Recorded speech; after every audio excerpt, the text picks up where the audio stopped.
Hello, in this video I'm gonna show you how to change your keyboard layout on iPhone 17. In order to change your keyboard layout, you will need to go to settings, but before we do that, I'm just gonna show you how my keyboard currently looks. It's the standard English keyboard in QWERTY layout, and if you'd like to change it, go to settings, then go to General, scroll down to Keyboard, and now go to Keyboards at the top. Now, you can see I have one keyboard and the emoji keyboard. And if I want to change the layout of the keyboard, language that I currently have, I can click on it, and I can add another language into the same keyboard. So the keyboard will be in the same layout, the same one, but multilingual. So it'll give you, the auto correction, no matter whether it's whether you're typing in one or the other language. It'll just recognize what language you're typing in currently, and you can change the keyboard layout.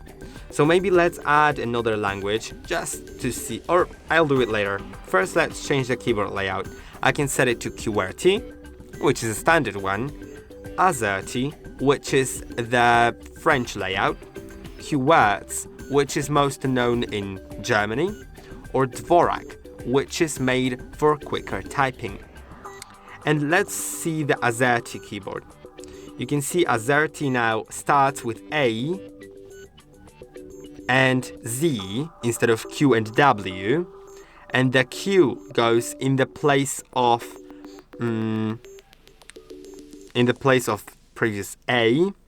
Also, some other keys are changed here, and W is also in a different place. A QWERTZ keyboard has only one difference, which is the Z and Y being replaced. Now, Dvorak is quite different.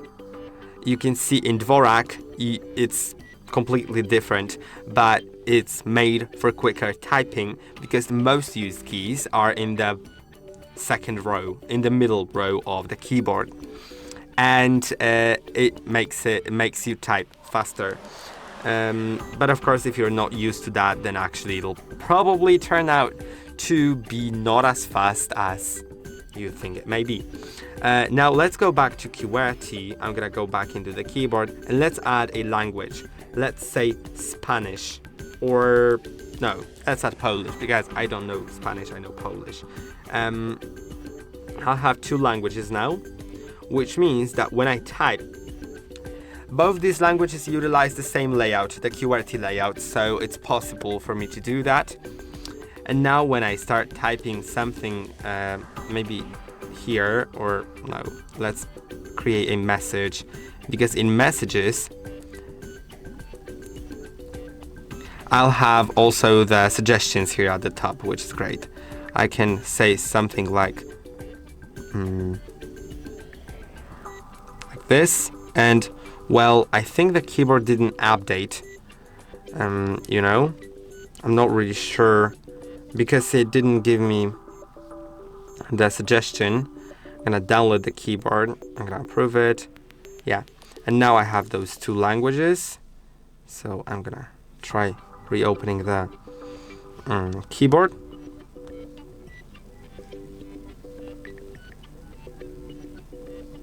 Okay, it's first of all, what's important is if one language uses diacritics, the other one does not, then it is worth actually switching it up so the one that uses diacritics is at the top. So I'm actually gonna edit it. Maybe let's go here and just slide this keyboard out. I'm gonna add a new keyboard. I'm gonna add a Polish keyboard. I'm gonna add it as a new keyboard. I can select the layout, QWERTY. Now I'm gonna slide the English keyboard out. I'm gonna go into Polish keyboard, add a language, and let's select English let's say UK, whatever. And now I think it'll be Polish first, then English.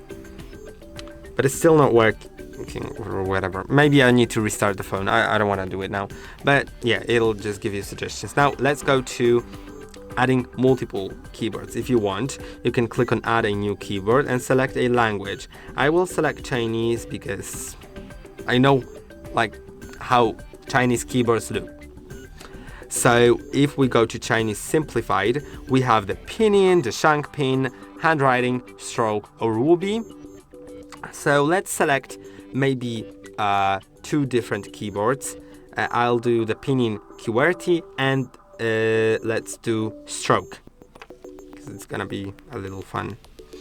If we go into the pinyin, we can change between QWERTY, 10 key, or AZERTY.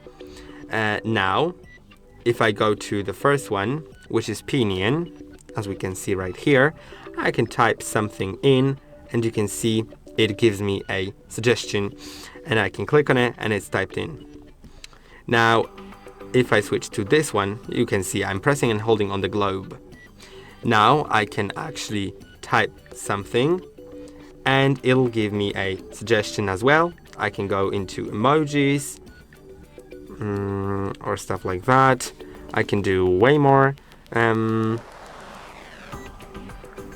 So yeah, basically this is how it works with all the different keyboard layouts. You can see I have multiple one, so to switch between them, press and hold here and switch, or tap here, and it'll just cycle through different keyboards that you have. And yeah, now I can see that the English and Polish have started working. So if I do it like that, then the diacritics are close. You can see I don't need to search that long for the correct diacritic. And if I go to the messages, then yeah, there's also some suggestions. So that's great. And I hope that the video was helpful. Don't forget to like and subscribe, and I'll see you in the next one.